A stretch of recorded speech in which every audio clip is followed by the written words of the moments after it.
Next keynote speaker, we have with us Marta Sinclair from Brisbane, from the Griffith University, and Frithiof, the floor is yours to introduce our keynote speaker today on intuition. Good morning, good afternoon, good evening. It's Frithiof from Ostfalia University here in Germany. And it's a pleasure to introduce you to Dr. Marta Sinclair, Senior Lecturer in the Department of Business Strategy and Innovation at Griffith University in Australia. Dr. Sinclair is a multilingual academic and professional who has lived, studied, and worked on 3 different continents. With more than 20 years of management experience in a number of industries, including Silicon Valley in the USA, Dr. Sinclair's research interests developed after witnessing decision-making in high-pressure work environments. And I just learned that she also co-authored a book in German language, and I think it's a perfect Christmas present here for the Germans who are listening. You have to check this out. And her research found that better quality decisions require both analysis and intuition, and that people can develop the ability to switch between decision-making styles by learning how to manipulate or maybe work on their emotions. It's an approach that's really interesting for our group of researchers as well. And she has also developed a training approach for intuition after receiving a master's degree in education in the USA and a PhD in organizational behavior from the University of Queensland in Australia. She is also well known for a number of articles and edited chapters on intuition, and she's the editor of the Handbook of Intuition Research, and is one of the first texts that came into my hands when I started to research intuition 2 years ago. She is also founder of the group Intuition Organizations, a global community of intuition researchers that organizes annual symposia at the Academy of Management. And she is disseminating intuition-related information via the online community in LinkedIn. So Marta has provided a considerable share in making intuition research a brand in the market for academic work, and we thank her a lot for being here with us today. Thank you. Oh, thank you so much. And it's been delightful. First of all, I would like to thank Professor Launer for inviting me. This is my first time I'm joining your Congress, and big congratulations to holding such an international gathering for the 5th year already. And I know that I'm a little bit interjecting in your very exciting discussions about smart technologies and the digital world because of the time difference between Europe, Asia and Australia. But I think there is actually much closer connection between intuition and the digital considerations.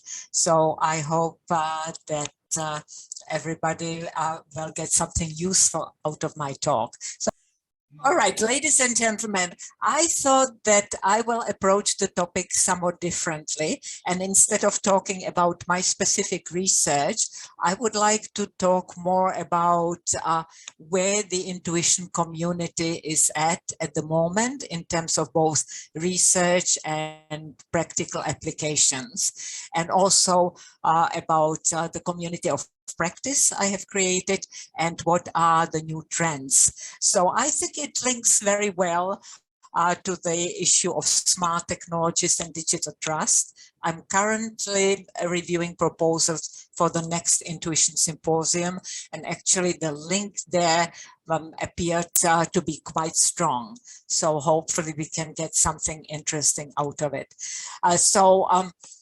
We don't have to adhere to the outline that closely, but since I assume we have among us quite a few people who are not specializing in intuition, I thought we'd better start with a little overview in terms of not a theoretical definition, but our understanding what intuition is and how it's viewed in the general world and in the research world, then also the more pressing question of what are its impacts for management and business community. And then, of course, I would like to introduce some of the activities of our community of practice, which is called Intuition Organizations, and talk briefly or illustrate the activities on some examples from the handbooks and symposia. And then, of course, highlight some key areas of research and the emerging topics. So let's see how we go on time. And please, Markus, feel free to interject if we need to speed up or do something differently. So in terms of understanding of intuition, there are so many different perspectives. And I know that Markus and his group have been researching intuition strongly. Also, then Christian Hartijs and his group will be joining the symposium later on today, have their own perspective. So we realize that there are different views, but in general, most researchers agree that intuition could be in very broad terms explained as direct knowing without any conscious reasoning. So we know something, but we don't know how we arrived at that. But this process is very different from our subconscious reasoning or analysis or deliberation. You may have noticed that these terms are used interchangeably. Sometimes we talk also about rational processing and rationality. But what people sometimes forget, it's more about what's happening below our awareness in terms of how the information is processed in our brain and also in our emotions, as the speaker who introduced me rightfully pointed out, and even in our body. Before the information surfaces into our consciousness. So a word of caution, intuition is different from wishful thinking or guessing or an educated guess that are based more on the reasoning process, whether we are aware of it or not. And what triggered interest of the business community was the change in the business dynamics, which started happening already in the 90s and later on, when suddenly everything was much more dynamic and in more flux, and the original models for making decisions, solving problems, and so on were not sufficient anymore. And what both practitioners and researchers found is that intuition is especially useful in situations that fit into that category. That is situation quite with high levels of uncertainty, ambiguity, inadequate data, either we don't have enough data available, or there is too much and we don't have time to process it. So it's fast-paced, speed is there, and high pressure, and also that's leading to high stress. So I think I have described more or less situation which we have been experiencing, especially since COVID, on a daily basis. So hence the gateway and greeting for intuition. Now, benefits for management and business, the area which has been studied so far most extensively is the first one, is the decision-making area, because then we can make faster and more holistic, more well-rounded decisions, and they tend to be linked to expertise. And that's also, as I heard from your previous discussions when I joined, is the domain of psychologists. So it was also easier to study, especially with quantitative methods, using different psychometric instruments and so on, so that we can see how people decide in an area which they are really experts in. That has been studied much more than the other three areas I I'm mentioning here on the slide. Problem solving is actually an emerging area of interest. It has been studied extensively in the domain of creativity, but not so much in the domain of management. So how can we nowadays, of course, we talk so much about the need for innovation, creativity, flexibility, and so on, or the buzzwords of the new functioning in the current world. So how can we actually incorporate intuition in finding new solutions, working also in teams, not just individually, and coming up with solutions out of the box. Now, kind of a collateral area would be the question of sustainability. And that's what we have been hearing a lot in the past few years. What are the values? How are these values aligned with the long-term goals? And how do they lead to sustainability? And here we have a couple of implications for intuition. One is, of course, the morality. And as we know, morality is contextual. So there are also cultural implications here. There's been extensive research done on moral intuitions, for example. And that particular type of intuition tends to be quite closely and strongly linked to emotions. But then we have here also the area of personal well-being, and that would be the German co-authored book, which would fall into that category. But that is becoming now more dominant also in management situations, especially since COVID. Then how do we support our employees so that they remain with a manageable level of stress? And that can be done through multiple techniques, of course, raising self-awareness, becoming more aware of what's happening in our minds, in our hearts, I mean feelings, but also in our body, meaning sensations, how we respond to others, how are we attuned to the environment. And there are different techniques, including reflection, focusing, mindfulness, which has become buzzword in management quite a few years ago already. And of course, for practicing managers, the most important question is, does this have any impact on performance and profitability?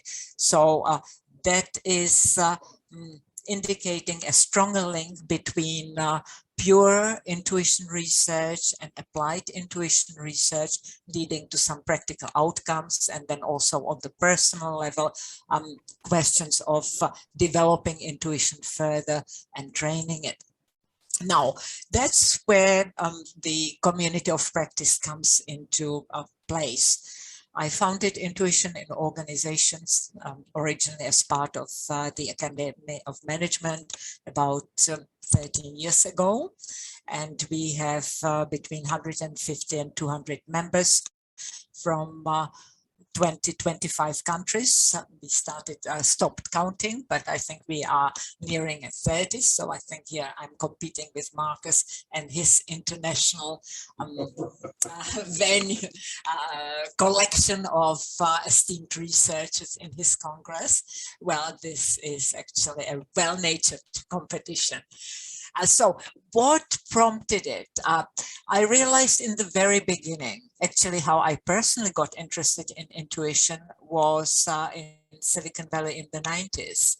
And then I realized when I observed at that time, many of the high-tech activities didn't have precedence. So people could not go back to the data, even if they had the time and access to it, and look at how was this handled before.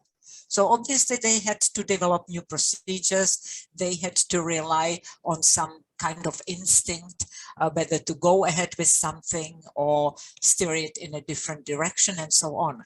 And I got interested in how they made decisions. So that was the first quadrant on the previous slide. And I realized that often they would reached to something which we could call intuition. But unless it was a small company where the founder was slightly inclined to acknowledge that, people would of course cover up. And then they would come up with very sophisticated explanations backed on data analysis and so on that they would present to the boardroom. And that's when I started thinking, okay, so if we get a clearer idea of what intuition is, then we can give it more credibility so that we can talk about it more openly. And when we talk about it more openly, then we can explore in which situations is it useful and helpful, and in which situations maybe a traditional analytical approach would be more appropriate. But of course, as I evolved in my thinking, I realized quite early on that integration is the key word, that it's not one or the other, but it's a combination based on the particular context of the business, of the deciding or problem-solving manager. So what I realized when I started listening to presentations and thoughts of esteemed colleagues from different disciplines at the Academy of Management and other conferences, that the research was still in its fairly initial phase. Of course, there's been research done already in the 70s, 80s, such as Professor Agor, Daniel Capon, Herbert Simon, Gary Klein, and others. I'm sure I missed quite a few names, but it was just little inroads. And the research was really fragmented by discipline.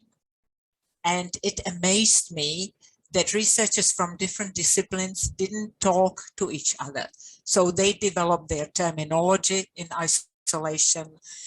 They came across different conclusions, and they didn't know of each other's work. And that was the initial push for creating a community of practice.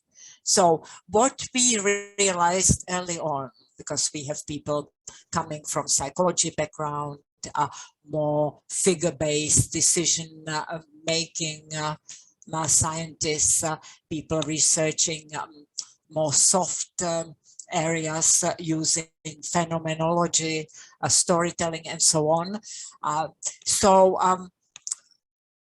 The key motto we agreed on is that we will agree to respectfully disagree. Otherwise, if we want to integrate the discipline, the overall discipline, we cannot progress.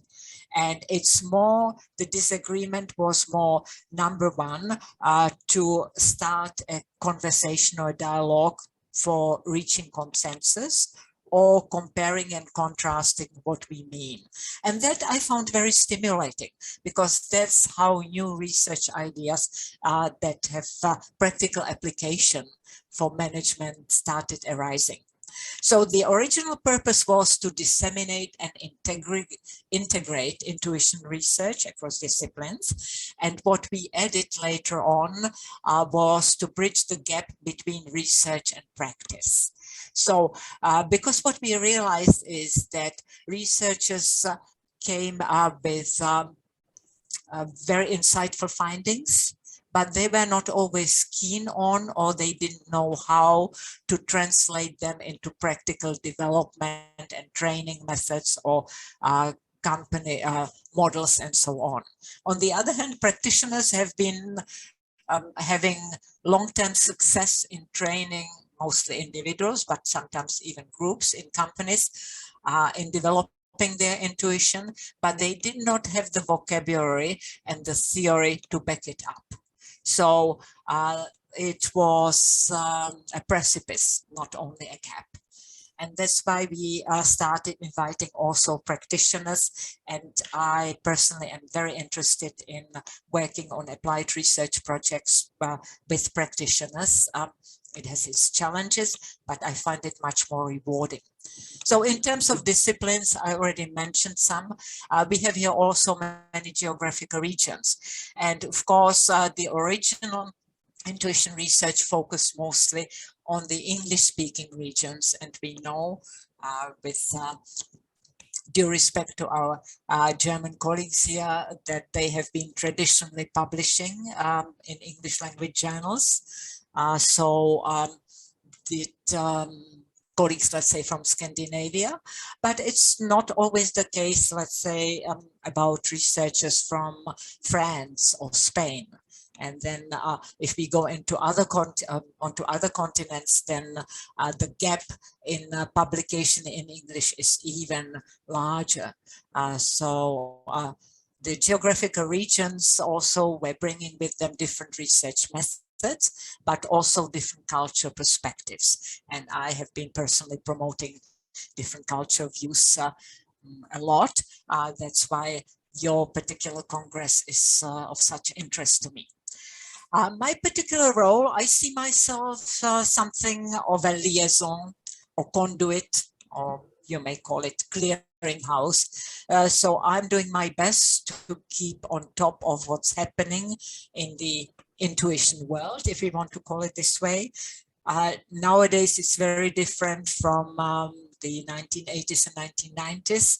So there is so much happening that it's humanly impossible to know each single piece of work, but I'm doing my best to keep up to date, and also to work with young and starting researchers and to see which direction they are heading, and putting researchers in touch with each other. So it doesn't mean that I'm necessarily a member of each research team, but just because of the big picture, it's easier for me to see who might benefit from collaboration with somebody else, or just a simple conversation, and also to avoid overlaps or redoing things. And my particular interest is to push the boundaries of current research, because sometimes, as we know, because of the publication system we have, it may be challenging to come up with a very new idea that others have not caught up with. And that's where actually the intuition symposia and the handbooks become quite important venue. Very well researched and substantiated, but something current, and profiling new ideas before they become accepted. We also have the rule that we publish also significant results if they give us an important insight. And as we had already in my introduction, so we communicate via the private LinkedIn group, the handbooks, the annual intuition symposia, and a couple of other venues. So just to give you an idea, so far in our handbook series, we are at number 3. We started in 2011, and that's the handbook where we focus, but in broad terms, on definitions or understandings or conceptualizations of intuition, because that was the first stumbling block due to the various disciplines and methodologies, as I mentioned, and conceptual clarifications, and kind of we started building a theoretical framework. So instead of saying you are wrong, I am right, etc., no, where does it fit in the broad framework of things?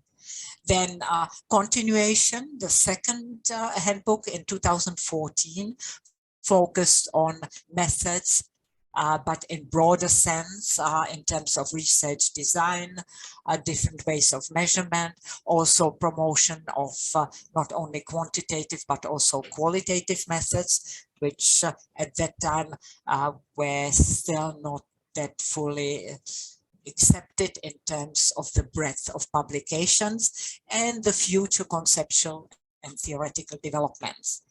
And then the last handbook, which we published last year, is focused on narrowing the gap between research and practice. So practical applications, culture perspectives, also not only from the non-English world, but also non-Western world, and further conceptual and theoretical development. So just to give you an idea, I will not go over each single chapter here. So you can see, for your convenience, I also included the region or the country background of the authors. And you see we have quite a few different international collaborations, so similar to your Congress here. And but just to give you an idea where the research is at, and then I'll add to it what has transpired since the publication last year.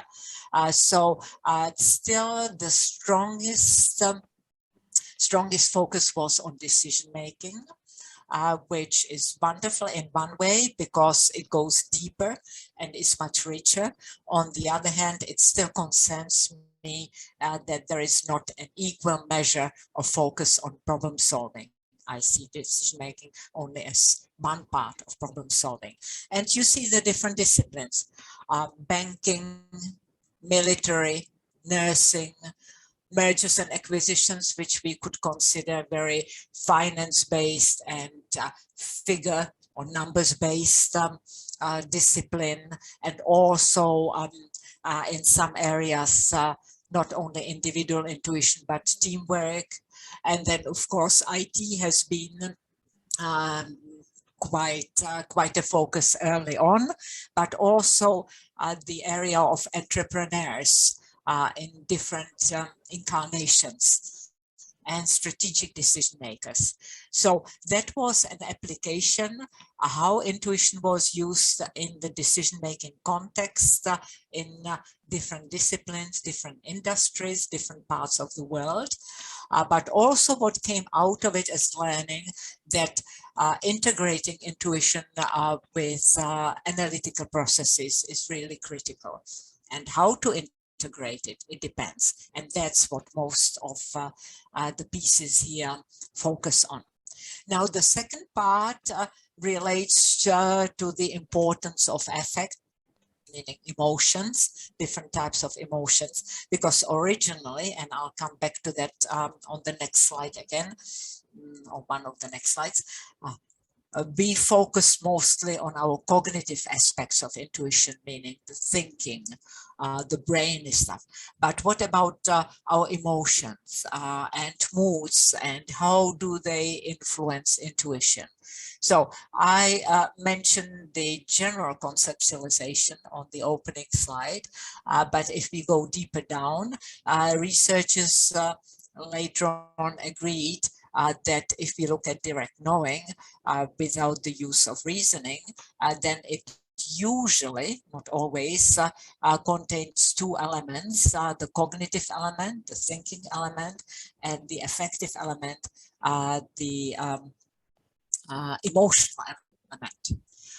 But there was not enough clarity, and that's actually what part 2 of that handbook is focusing on, the neurology of our feelings, how can we physically measure our neurological reactions, and can we map them to our neural pathways that are linked to intuition or to our reasoning. Then a very exciting piece, the third bullet, research suggests that we actually have smart, since we talked about smart technologies in your previous presentations when I joined you, also smart body, so that we can perceive and receive information directly through our nerves, not only through our brain, but also through our heart, which tends to be linked more closely to our emotions. And more recently, there's been research about linking it to our digestive system. You know, when we say I have a gut feeling, so maybe there is scientific backing for that. Maybe our nerves in the digestive system and in the intestines also have their own intelligence. Then, of course, how emotions are affected differently for each gender. and the impact on decision-making, problem-solving. And as I mentioned beforehand, moral intuition and its impact on leadership, very interesting work from Germany, from a university in Munich. Now, in part 3, this is my big area, my ongoing search and quest to incorporate also other cultural perspectives and collective perspectives. So we had a very interesting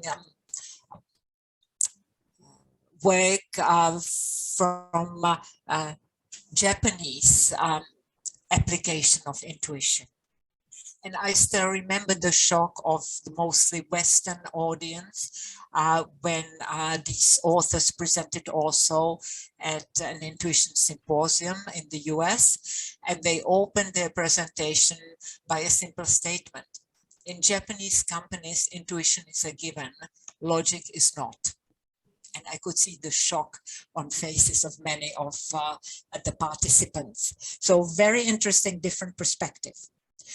This particular Chinese piece is suggesting that non-Western perspectives often view intuition differently.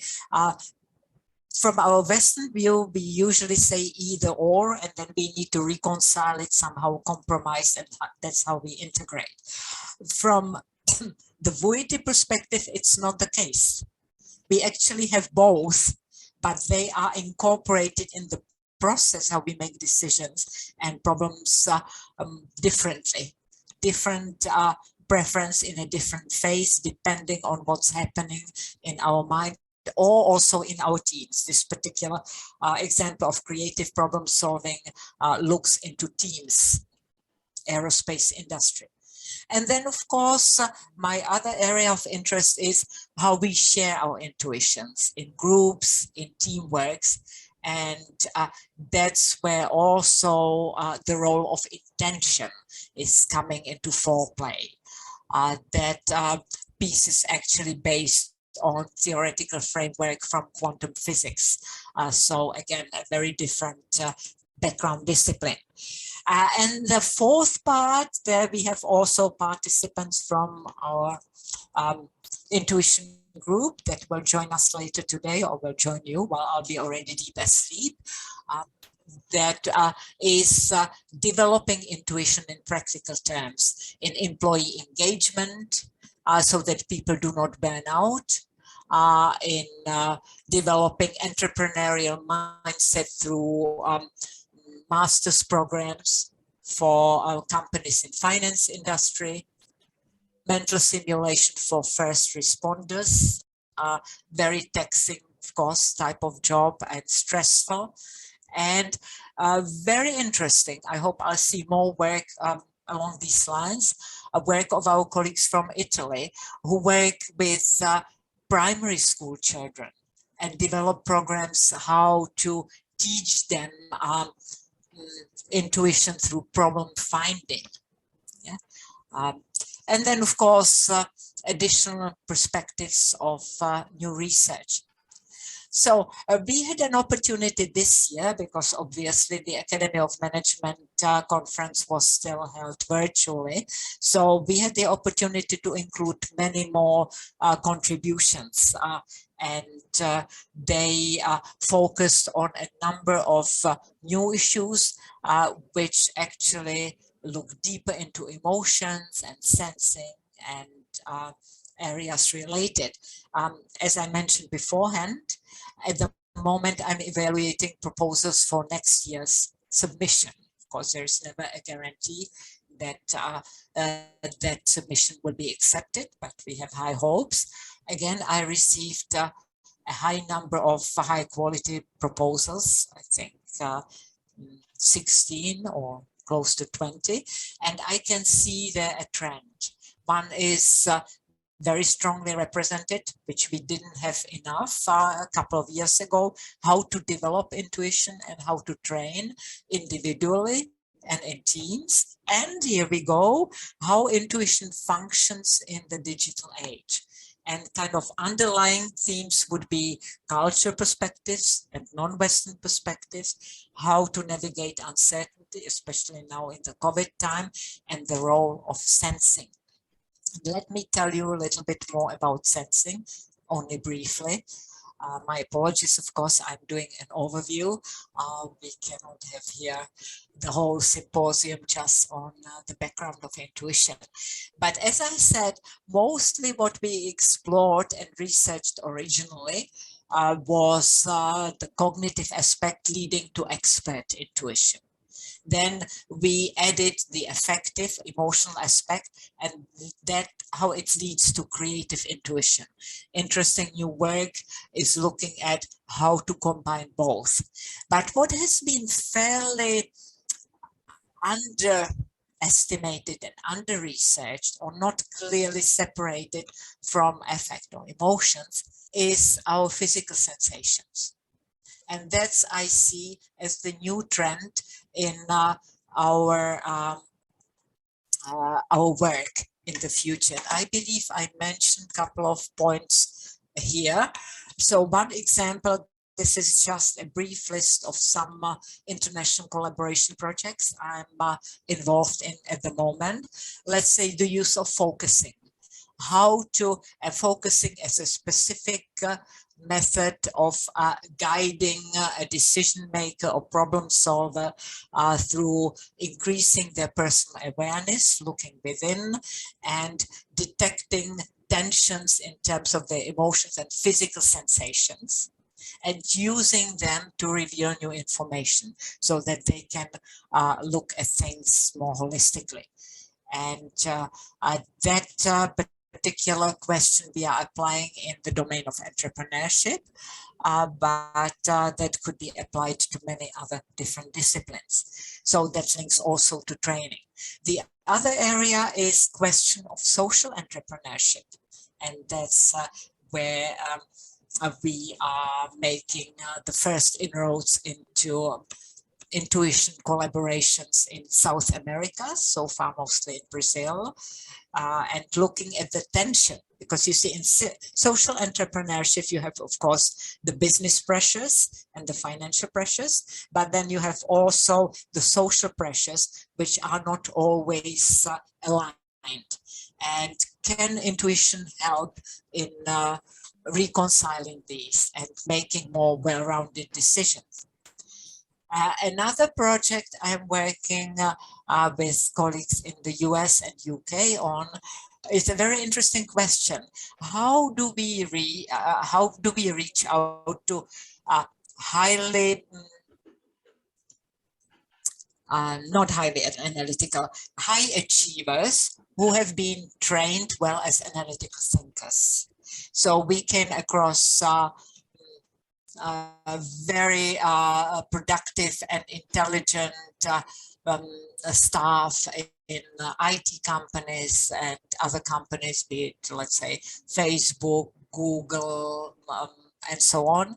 And suddenly we realized that when we start teaching them about intuition, they hit a barrier because it goes so much against how they have been trained analytically. So, you know, what do you feel in your body? Is there attention in the room, etc.? So these are alien concepts for them, something like coming from a different planet. And how do we actually identify the barriers and design methods that could address them so that these people can enlarge their tool set? Another area quite interesting, and this is not a feministic study, is there such a thing as women's intuition, which is different? And we had that conversation since the 1980s when Weston Agor was publishing his first books on intuition. When we look at it historically, we would say that women tended to be more intuitive, and the reasoning may have been because they were such good multitaskers and have been used to working with families and be attuned to the needs of their children, etc. But then as they progressed in management through the echelons, suddenly I realized when I looked at studies that their intuition levels dropped, and suddenly they ranked even lower than their male counterparts. And I realized that it may be because in that management world, they started as they were crashing through the glass ceiling, they started emulating the male style. And the question is whether there is something lost in that. And then, of course, the question is still how to work and what role intuition plays for people who are experts in an area and who are novices, and can they repeat the results. So this is just a taste of what's been happening in the intuition community. And I know that we could go with our questions in multiple directions, but I'm also aware of the time, and Markus having many more exciting presenters waiting for their moment so that they can share their fantastic results with us. So maybe let's see this as an opening of our conversation dialogue. If you feel there is something which might be of interest, either for collaboration or just a conversation, please just do reach out, and then we can see whether it develops further. So thank you so much for listening. And thank you for your future questions and comments, and wishing you all the best with the conference. Thank you so much, Marta Sinclair. You see, there are lots of high-level researchers listening to you, and they may have some questions or comments to your excellent speech. And we are hoping we will be part of your next books. Please ask us. We love to contribute with our more crazy and more detailed approach. We have, for example, Bianca Steffen with us, and she is a PhD student on intuition with Professor Harteis. Professor Harteis will speak later, and he made his habilitation on intuition. Bianca, here's the chance to say hello to Marta in Brisbane. Yes, hello, Marta. We already had mail contact this week on the next symposium, and I'm also part of the third book, so it's a very, very delightful experience. It's very good collaboration. Thank you very much. Thank you so much. That's the first responder stimulation. It's lovely to at least have a conversation directly, because for the last intuition symposium, of course, Bianca, like everybody else, pre-recorded the presentation. So at least I recognized you now. So we can exchange a few words real time. So it's lovely, and it's lovely that you could join us so early, and that our intuition community in the digital age is growing. Yes, it's very also for PhD student very, very fruitful to be in a community from the very beginning. We also have Professor Fatih Cetin with us from the Nigde University in Turkey, and he's an intuition specialist by now because he was researching our data in depth. We have a lot of results already. Oh my God, the expectation is very high. Thank you, Dr. Marta, for your great presentation and the recent knowledge about intuition and the recent research on which fields are going on. We are actually very beginning of cognitive type of intuition based on the expertise.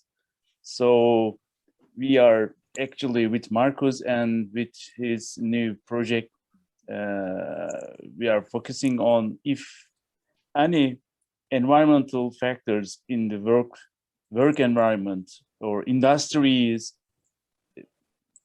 lead to different type of intuition or not. It is our maybe a very preliminary research question, but we need to develop it and also research and maybe consult some of researchers who are working on now. Thank you for your presentation and your sharing your knowledge with us. Thank you for that.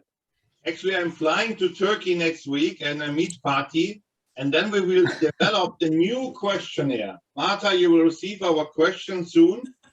We're developing a new questionnaire, and Fatih will do the analysis for the pre-test, Kronbach Alpha and things like that. And also with Rupam, we were studying intuition in the hotel industry. And Marta, it was so interesting to me what Rupam and Kandapan found out, that the intuition is totally different in the hotel industry than we thought. Absolutely, yes. It's like the industry base is different.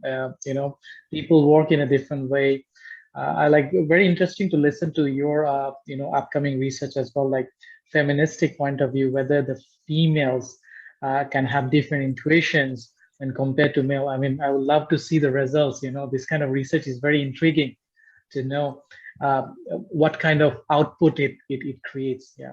It's lovely to see you. I think, Fatih, we met once in a meeting last year. I believe you are the statistical guru for the German intuition group. Yeah. Very impressed by that. So looking forward to see your questionnaire. And Rupam, to your comment, I would say what I'm finding intuition is really very contextual. So this is, and the context may be the industry, it may be gender, sometimes generation. Also, that will be interesting to see how it evolves now when the COVID affected young generation is a little bit older, but also sometimes the situation just as such, whether even within the hotel industry, whether it's high pressure or not. I had an opportunity to work in the hotel industry in the US, and what I found there was the people-related type of intuition, quite important. But then it comes back, it's interesting how your different questions and comments tie together. Then it comes back to the yet to be answered Frithioff's question, which is the cultural aspect. I think some of it is translatable, but the understanding and the perception of intuition in different, especially, I'm not talking Western cultures just here, like within Europe, there is such a richness of cultures. But even when you talk, let's say, to French colleagues, they would say, well, intuition is part of our philosophy. You know, Claire Petit-Manger Peugeot, or Petit-Manger nowadays. So she comes from the Francesco Varela school and phenomenology, etc. So there is a tradition even there within the narrow Western world. But when we go to the non-Western world, I think the challenge will be how people understand it. They will even understand intuition differently. Now, we had a presentation at this year's Intuition Symposium. A colleague from Australia, from Adelaide, she works with an international group of researchers, and they actually did a qualitative study of how high-level or strategic decision makers use intuition in Vietnam, Pakistan, and one more Asian country, I cannot remember now. So the consensus from, but that was just a pilot study, consensus is that all of them used intuition, but they understood it differently and they used it differently. So Fatih, you are absolutely right that we make a country by country approach and adapt it to the countries. So Marta gave us some insights already. Maybe with the digitalized environment in the future, very near future, there will be no issue about cultures, because all the writers of the algorithms create a new feature, and this new feature affects all of us, maybe some certain common. Is there any research on, Marta, for exploring how these algorithms or writing side of algorithms. I don't know this digitalized, the technical part of digitalization, the creation of the digitalization environment. What is the maybe interaction or any researcher who focus on this area? Because I think if it is all related with environment or mostly related with environment, we are all affected some certain of environment in the future. So the environment based on the maybe the coders or the artificial intelligence writers or etc. I mean, what to think about that? You have a very good point. Victor Derfler, for example, in the UK, he did also a TED talk on it, is looking at, or one of his interests, artificial intelligence and intuition. He even with his nearly finished, like Bianca, nearly finished PhD student, they did a contribution. Oh, yeah, Bianca probably saw it. That was Derfler and Bass in this year's Intuition Symposium, where they are evaluating what is actually better and stronger. And for which tasks artificial intelligence is more efficient, and for what kind of task, here we go, contextuality in a different incarnation, for what tasks intuition is stronger. Of course, the answer may be different in 5 or 10 years, or maybe sooner because of the technology acceleration. But so far, their conclusion was when it's about big data mining, artificial intelligence is a better way to go. When it's about evaluating, let's say, new patterns or new ways of thinking, then human intuition is still probably more efficient and more accurate. I'm not talking about 100% accuracy. So, of course, we have a lot of artificial intelligence in our software, in our screen design or software design, you know, how whether, because nobody is reading zillion manuals nowadays. So the designers have to think about what is intuitive so that people can quickly master a new tool. But in a way, it's nothing new. I remember that I was contacted by NASA already in the 90s when my first articles came out, and they were already designing that type of devices for the astronaut community.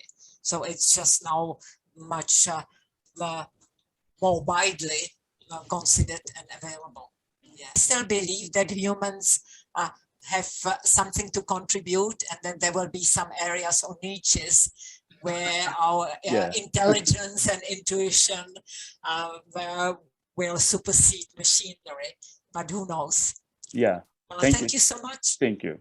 Marta, thank you so much. Excellent discussion. I'm very sad you will not see Francesca McCartney tonight. Professor Harteyes, Bianca Steffen will present. We have more presenters on intuition, and I heard that Eugene Sadler-Smith sent his regards to you. Also, Jay Leibowitz, who is in another conference, unfortunately. So many friends wanted to listen. We will make a recording, and I think we have a lot of visitors there. So thank you very much for being with us tonight, today, this morning in Malaysia, and thank you so much. You're very welcome. I'm sure we'll be in touch, and I'm wishing you a very successful and enjoyable rest of the conference. And I hope that you'll send me some link to the intuition discussion, which will be happening when I'll be deep asleep, so that I can teach in the morning. Thank you so much.